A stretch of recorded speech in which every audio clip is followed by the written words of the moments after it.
What's going on, everybody? Welcome back to Sector for Nerds. I'm Ryan Brower, and today we're here to talk about Star Wars The Bad Batch Season 2, Episodes 1 and 2. That's right, they back. For those that watched my videos that I made about Bad Batch Season 1, you guys know that I have been a big fan of this show. There's really only been like one or two episodes that I really didn't like, but apart from that, I love this show. Is every episode a home run? No, but at the end of the day, it's just telling these adventures about characters that I like, and it's being done through the Clone Wars animated style. So we got plenty to talk about, you guys, with these first two episodes, but first up, make sure you guys like this video and subscribe to the channel. If this is your first time here, welcome. I'm someone who does a lot of discussion videos like this, you guys. I've done it on pretty much every Star Wars and Marvel show that has appeared on Disney Plus so far, and I will continue to do it for every single show that has been released. I also have a second YouTube channel called Top 10 Character Moments, and it's a place where I solely make videos, top 10 videos on characters that I really like and breaking down their best moments and why I like them so much. So I highly encourage you guys to subscribe to that channel as well. If I remember to, I'll leave a link in the description below. I really encourage you guys to subscribe. It's free and it really helps support me as a content creator. Okay, I have been waiting to talk about Star Wars content that I enjoy watching, because I tell you what, you guys, I definitely enjoyed both episodes of The Bad Batch that we got. It was definitely like a two-part thing anyway, so it was like a 1-2 punch, right? Because that first episode ended and I'm like, oh no, it ended there. Oh wait, we have another one. Okay, we're good. One of the things that I wanted to do, and I was kind of thinking about like, okay, what can we do to like, you know, spice up the discussions a little bit? And one of the new segments that I want to try out while I'm having these discussions about the Bad Batch episodes, and we're specifically going to try this out with Bad Batch, and we'll see where this goes. I haven't come up with like an official name for it yet. I mean, I guess the untitled, unofficial, but kind of official at the moment name for it is the Bad Batch Member of the Week. That title is subject to change. Heck, you guys can even come up for a title for me if you want to in the comments below. But my trick with this was that I wanted to do a segment where I specifically talk about a certain character of the Bad Batch that I feel really stood out in that particular episode. So considering we got 2 episodes this week, we're going to do 2 different segments like that. Just something I thought we'd try out, you guys. And if you guys have a different name for it other than Bad Batch Member of the Week, let me know in the comments below. But that's what we're going to call it for now. But first up, let's start breaking down these episodes, right? So we start out with the Bad Batch running on a beach. We kind of got a glimpse of this in the latest Bad Batch trailer, so I kind of had a feeling that this was coming and like what was going to happen. Some time has definitely passed since Camino, and I think they definitely brought this up when they were talking to Sid, because Hunter was saying how like we've been off the Empire's radar for a long time, and it's like we don't want to, you know, risk it getting back into it, because Sid brings them this idea of like, hey, you guys have a chance to get really rich. Like, all you got to do is go to Sereno and go to Dooku's castle. And I'm like, oh shit. And from that point forward, I was hooked. Now, we actually don't get to be in Dooku's castle for long, or in Dooku's home, Dooku's castle, whatever you want to call it. We don't end up being in there for long, and I can definitely see that being something that people might criticize, because it's like, oh, we saw this in the trailer, we were so excited, and I know a lot of Star Wars fans were very excited for it. I was very excited for it. Personally, it really didn't bother me as much, because like having Dooku's castle there was a nice element, but like when you really think about it, the castle wasn't the important part of the story. It was getting their hands on like his fortune that was the big part of the story. And everyone was all for doing this except for Hunter, so it had to take some convincing. But, you know, when they said, like, you could have a future, and he looks at Omega, and it's like, yeah, like, our goal right now is to build a future for her, so he kind of takes it from that aspect, right? But one of my favorite parts of this episode, and I think it's going to be something that we kind of stick with throughout this season to figure out what it is that the Bad Batch is going to be doing, but it's a conversation between Hunter and Echo. Echo really stood out to me in these first 2 episodes. I know there were a lot of people saying that from season 1, one of their criticisms was that they wanted more from Echo,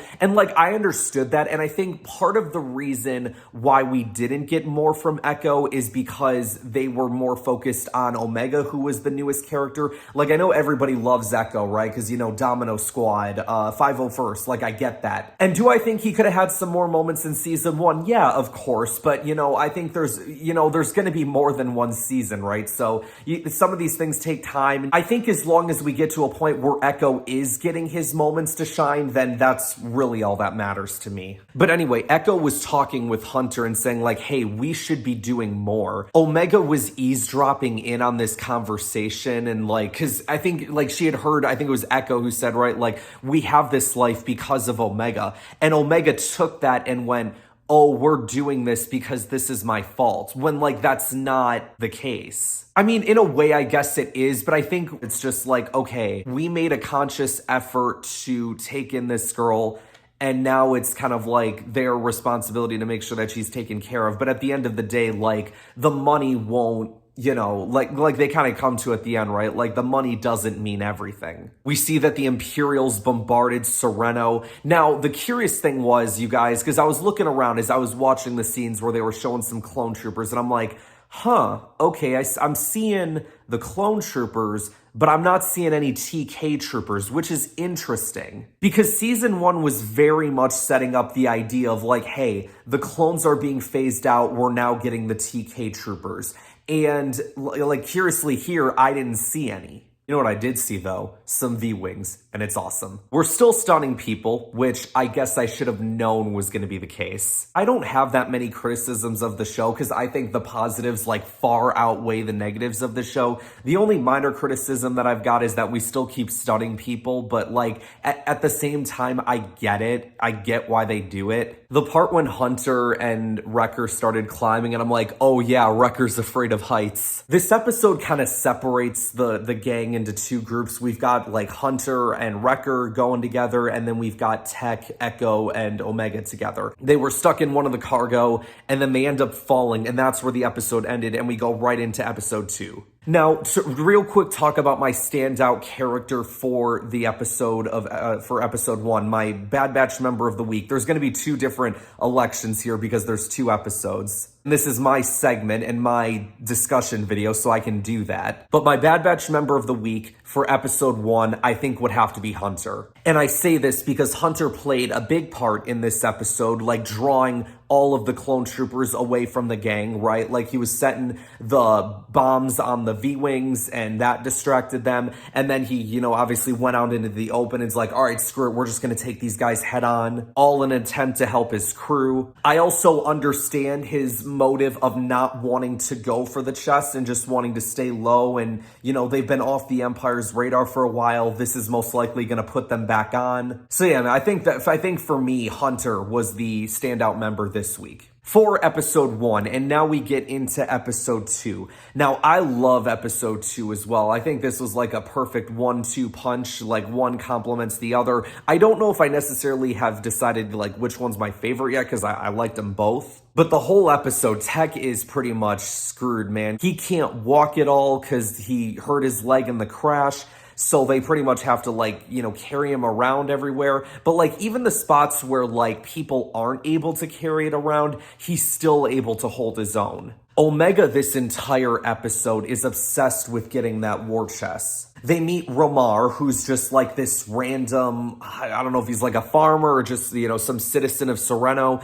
And he ends up helping the Bad Batch out, getting them to safety. One of the things that he talks about is how Dooku took money from his own people, and that's how he was able to like fund the war and stuff like that. Now, I had always heard that Dooku inherited like money from his family, like that's where he got his inheritance from. That's where he got this big like inheritance from, is that he came from a wealthy family. And then once he went into the Jedi Order, he lost that money. But then when he left the Order, he got that money back. Which maybe that is still a part of it. Maybe this war chest thing is like an extension of that, where he just like took from other worlds just to add to his wealthiness. My man Wrecker made an excellent tank in this episode. Oh, I love Wrecker, you guys, so much. I literally wrote in my notes, Wrecker makes a good tank. That's my guy. Because he just takes like, give me this part, give me this part. He just compiles it into like this bazooka and then just starts blowing up ships. He's just like shooting at the troopers.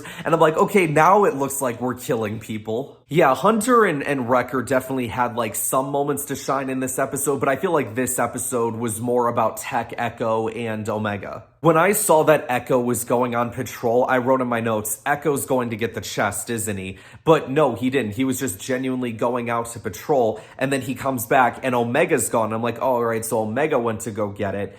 And I'm like, man, Omega is so desperate for this. But then like when we hear the conversation that they have, and it's like, Omega felt guilty, you know, pretty much because it's like, I heard what you said in the ship and how all of this is happening because of me. And that moment in the ship, like at the end of the episode when Echo and Omega are having that conversation. And it's really interesting because I feel like a lot of the like Omega like moments and stuff have happened with Hunter, like the two of them having conversations with each other. But this one, it was Echo, and it was fantastic. Like Omega saying, I wanted to make things better for us. Like that really hit hard. But Echo kind of assures her, like, we made the right choice helping you, because if we didn't, we might just be serving the Empire at this point. I think what Omega is, I think, having trouble understanding, and I think it's something that sort of happened in the first season as well, is that, like, yeah, she has become, like, this burden on the Bad Batch, right? Because they have to find a way to take care of her. But Omega sees that as, like, oh, these guys' lives are changing because, like, I'm here ruining it.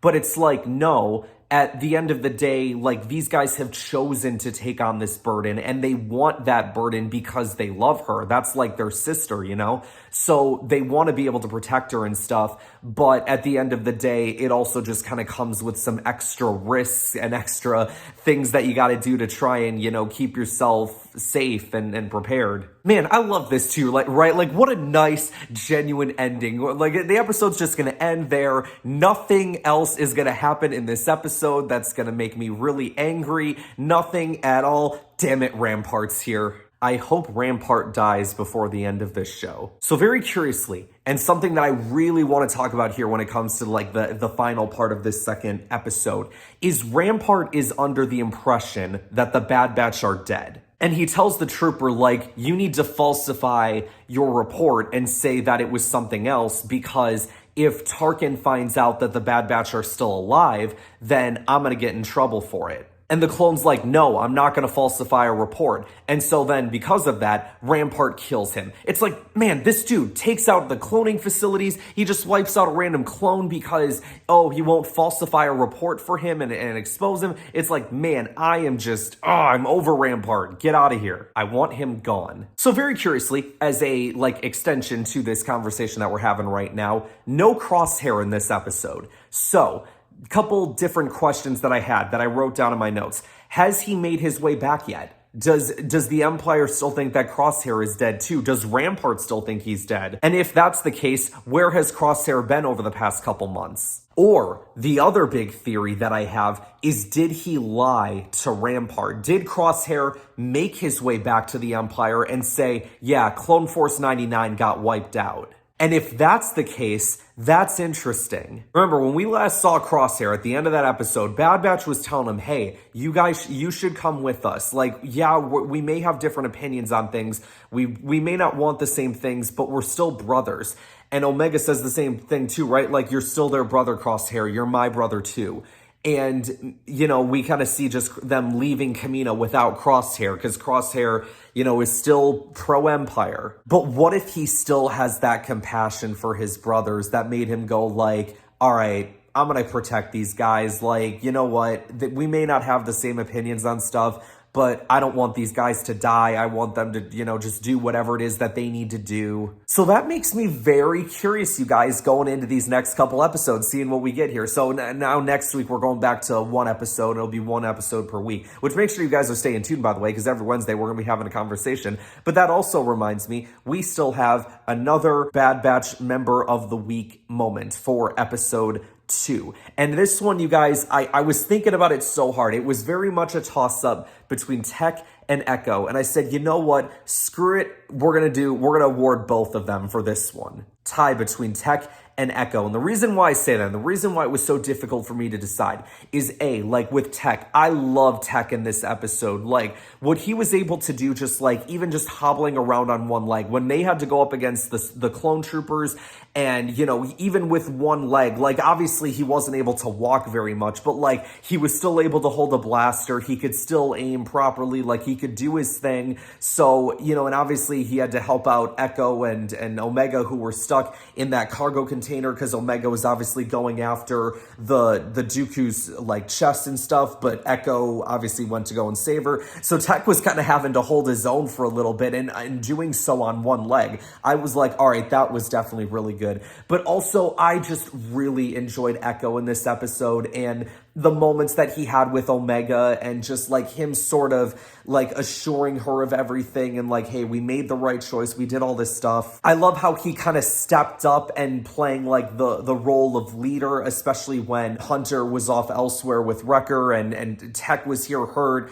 Omega obviously would maybe need some protecting. Obviously, Omega can hold her own as well, right? But like Echo being there kind of, you know, directing traffic, definitely I felt needed a moment as well. So yeah, shout out to Echo and Tech. I'm really excited for the future of this show, you guys. Like, I honestly cannot wait to see the rest of it. I really think, you guys, that 2023 has the potential to be the best year for Star Wars content on Disney+. And stay tuned, because I'm actually going to be, in a couple weeks' time, I'm currently put the finishing touches on a video that's going to specifically talk about Star Wars for 2023 and just why I think it has so much potential to be a great year for Star Wars. Because honestly, you guys, I think when it came to 2022, like obviously we got some good Star Wars content, right? Like I won't deny that. But a lot of it was either just like okay, or just, in my opinion, stuff that I didn't think was good or I thought was terrible. The only really good thing that we got was Tales of the Jedi, and that all ended in one day. Like, look, I know there's a lot of people that loved Andor, right? And good for you guys. I'm glad you all enjoyed it. Personally, I didn't. And putting out videos every week for that show, it was just so hard for me to do because I wasn't having fun with the show, and just talking about it, I wasn't having fun because I was being so negative all the time, and I feel like properly so because I'm entitled to my opinions.